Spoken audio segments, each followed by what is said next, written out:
गोष्ट आली, उडती उडती गोष्ट आली. खरी आहे का हो? आलीच असं ना. मला तर माहित आहे बा, मी नाही सांगत तुम्हाला. न सांगायला काय आहे? सांग ना, मग मी सांगतो काय होतं गोष्ट. बापा कायले सांगाव कोणाची इच्छी गोष्ट. जाऊ दे बापा, आमचंच ना बदनाम होईल. काही सांगायला नाही परत बापा. कोणतं बदनाम आहे व सांगा ना. अडकं माय गोष्ट मला तर माहित आहे. इरावतीच्या पोट्ट्यानं लग्न केलं म्हणून. हे पहिले याच्याच करून काढतो बाबा. नाही तर मग मी सांगितली असं झालं तसं झालं. माय नाव तर बात डंक्यावर आहे. का नाही सांगावं माय. सांगून देतो जाऊ दे. पोटात काही पचून नाही राहिली गोष्ट. तुला माहित नाही का, मी असं ऐकलं का बा इरावतीचं लाईन पोरग आहे ना, त्यानं बाई लग्न केलं म्हणते. आणि आता तिचा त्या पोरीचा बाप म्हणते का लग्नच करा असं सुरू आहे. आणि काय माहित आता हे ॲक्सेप्ट करते का त्या पोरीले का नाही बाई. आणि काय होते काय नाही. पण पोरगी लय भारी आहे हो बा. हो का भाऊ बाई. मामा पोराला बोलली म्हणे तिची चिबडी. आता स्वतःचा नात्याला नाही दाबताला काय. आम्हाला बोलली म्हणे दाबलं नाही, असं नाही नासा नाही. आता स्वतःच्या वेळेस पाबर कसे उगी मुगी बसले. आणि मला बातच तोंडावर बोलून दाखवलं. मी मला बातच बोलून दाखवते. आणि मी म्हणतो ना तिले बोलाच्या वेळेस त्याला काहीच नाही वाटलं का बा असतेच बा, होतच असते लेकर करतच असते. मला तर बातच म्हणून दाखवलं. आता मी म्हणूनच दाखवतो ना. अशी कायले करतो बा, कायले म्हणा लागते. जाऊ दे ना. इरावती बहिणं नाही म्हटलं असं, त्या बुढीनं म्हटलं असं इरावती बाई तशी आहे नाही. त्या बुढीनंच म्हटलं होतं मला. आता मी तर म्हणणारच आहे तिले, काऊन मी सोडणार आहे तिले. त्यावेळेस मग कसं समजते उगं मुगं राही ना. टिंगल उडवे ना बाई. आमची टिंगल उडवाले. हिच्या पोरानं केलं आणि हिच्या पोरानं केलं ना. आता स्वतःच्या वेळेस कशी गपची बुडली बसली बुडगी. अंडाशिवाय राहतो का बाई बापा. पण आमचं काही नाव नको करतो. नाही तर मला सांगशी ह्या बाईनं सांगितले. आमचा काही उद्देश नाही बापा असा. आम्हाला गोष्ट माहीत पडली म्हणून आम्ही सांगितली. आणि सांगू नका आमचं ना. आले सांगतो मी असंच म्हणून तिले. तुम्ही म्हणतात लय तर गोष्टी करता. झाली बा मला माहीत. मी काय नाव सांगणार आहे कोणाचं. मी तिकडे जात असतो बाई त्या पोरीच्या घराकडे. तिकडल्या बाया सांगते ना तिची माय भल्ली झालं भाई म्हणते हो बाई. लय झालं म्हणते. सुनील तर लय कंटाळून टाकलं होतं म्हणते. हुंड्यासाठीच मागा लागे म्हणते. पैशाची भल्ली लोभी आहे म्हणते तिची माय. आणि पोरगी तशी असं का हो माय. सुन जब्बर आहे म्हणून बरं झालं बाई. नाही तर टिकली नसती हो बाई. तिच्या मागच लागे ते जब्बरपणा केला म्हणून बरं झालं. ते टिकली नाही तर टिकत नव्हती. पण ही पोरगी कशी आहे कशी नाही आता. तिला येईन भोटी भेटली पण. इरावती बिचारी बरी गरीब आणि ते चांगली झालं माहिती तिची तर माय.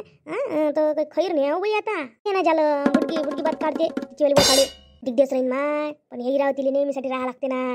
बुडी का हाय तेवढ्या दिवस आहे. गेली का गेली ना बाई. इरावती बाई किती चांगले आहे. आणि हे असं नशिबी पडलं. आणि बाई तिनं बाई पोरगी होय काही म्हटलं तरी. आणि तिनं जर तिच्या घरात भांडण लावलं तर पोरगी जर मनानं ऐकणारी असली तर लालची लय आहे म्हणते बात हे बाई. घरी एकदाची म्हटलं कामासाठी भांडण नाही होईल. कारण की आता सरायला बाया आहे. पण बाई ते त्या गोष्टीनं भांडणं झाले नसते त्याच्या घरी. पण हे जर सून लालची निघाली मायसारखी तर मग कसं होईन. मग तर लय कठीण आहे. ती पोरगी घर फोडल्याशिवाय राहत नाही. पण आता आपण कसं म्हणा का असं आहे बा कुठं. पण आता तिच्या पोरानं केलंही आहे. आता काही बदलायला चाललं काय. पोरगं लेकर काय ऐकते का म्हणा ना बाई. तिचा बाप तर बाई दडदडच आला बाई जसा. सनसन कराय बाबा. महापुरुष लग्न मला ऐकू ना मागं घरी. लग्न करा म्हणे लवकर. नाही तर करा म्हणे. अशी करे बदनाम झाली आमची. असं बोलवे बाई तिचा बाप. हो ना बाई. बापही भारीच आहे म्हणते. पैशासाठी तर असं आहे म्हणते. काम कोणतं करत नाही. सून तर बडबड करते म्हणते. काम नाही करत आई तर खाते बा. सासूही तशीच आहे.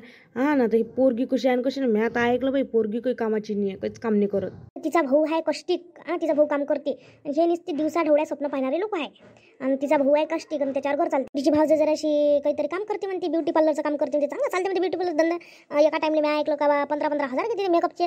पण यायला चांगली भेटली म्हणते. यायला चांगली भेटली म्हणून बरं आहे म्हणते. नाही तर बस त्यानं आतापर्यंत घरच्या भारात काढली असते म्हणते त्याईले. त्या पोरगाने इरावतीचं भला साधा आहे. बातच फसला हो बाई त्या पोरीच्या याच्यात. त्या पोरीने बरोबर फसवला याले गठवला. एवढा चांगला पोरगा बाई कसाच फसला आणि कसा नाही. मला बेकार वाटून राहिलं त्याचं. तर वाटते का पैसे पाहून फसवलं असं ना बाई त्याला. मग तशी नाही लागली बाई ती मागं प्रेम नसन बाई तिचं. मला नाही वाटत बाई ती पोरगी तशी आहे म्हणून.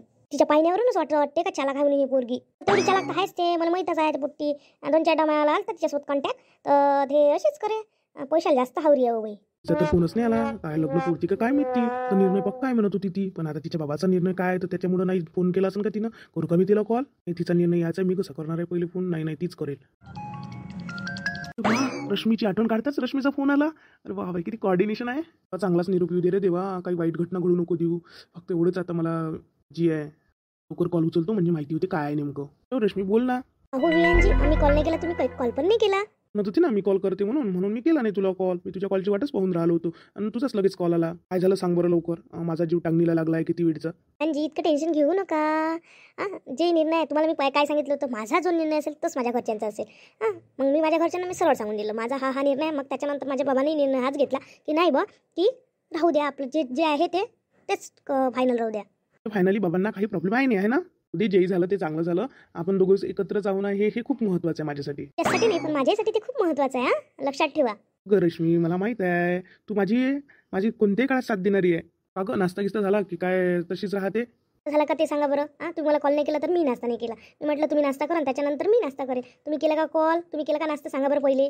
मी नाश्ता करतो. आता तू सांगितली ना चांगली गुड न्यूज, त्याच्यानंतर मी नाश्ता करतो. त्याच्या आता तूही नाश्ता करून घे. त्यात घासच नाही जात होता ना जोपर्यंत तुझा निर्णय येत नव्हता तोपर्यंत. निर्णय असेल तुझ्या घरच्यांचा या विचारानं माझं मन कुठंच लागत नव्हतं. आम्ही आता सुद्धा घरीच आहे म्हटलं. मी कुठंच गेलो नाही म्हटलं. मॉलमध्ये नाही गेलो, ऑफिसमध्ये नाही गेलो. तुझ्याच कॉलची वाट पाहत होतो. तुम्ही हे होते तरी मला एक कॉल नाही केला. किती आहे हो तुम्ही. म्हटलं की कशाला आपण फोन करा, तुझ्या घरच्यांना पटेल नाही पटेल बा म्हणून नाही केला मी. घरच्यांचं काय मला पटते ना हे महत्वाचं. ते रश्मी ठीक आहे. आता मी नाश्ता करतो आणि तू पण करून घे. तू जास्त वेळ उपाशी राहू नको. नाश्ता करून घे ना बाबू. किती वेळ बसतो असा बिन नाश्त्याचा. आई आत्ताच रश्मीचा फोन आला होता. ती म्हणत होती का घरच्यांना काहीच प्रॉब्लेम नाही. मला इतका आनंद झाला काय सांगू मी तुला. माझ्या कृपेने सगळं व्यवस्थित झालं देवा. कसे धन्यवाद मानू मी.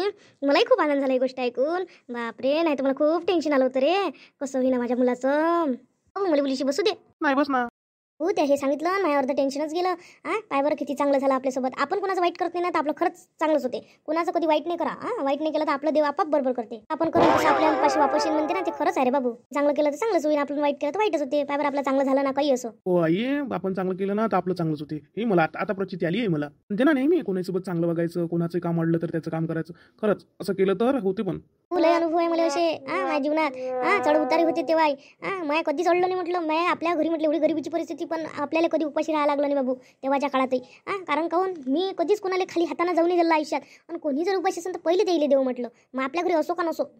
हो आई तसंच पाहिजे. आणि मी पण तसंच करतो आता नेहमी पण कुठं कधी पण कोणालाच मी असं खाली हात जाऊन देत. हो जुना तुला एक प्रसंग सांगतो. आपली जेव्हा गरिबीची परिस्थिती आपल्या घरी जेवायची परिस्थिती काहीच जेवायला नव्हतं. एक व्यक्ती आला आणि त्यानं आपल्याला सगळं देऊन गेला म्हटलं. आम्ही नाही म्हणत होतो तरी दिलं. नाही म्हणे तुम्ही घ्या म्हणे बाई म्हणे आमच्यावर तुमचे लय उपकार आहे म्हणे असं कसं म्हणे.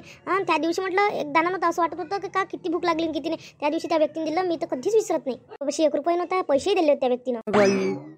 कोणाची मदत केली तर दुसऱ्या व्यक्तीला तरी पाठवान. जो ज्याची आपण मदत केली त्याला नाही पाठवान पण दुसऱ्याला तरी पाठवान. अशा प्रकारे आपलं ती वेळ भागून जाते म्हटलं. ते म्हणते ना ही वेळ निघून जाईल. कठीण असो की सुखाची असो खरंच ती वेळ निघून जाते. पण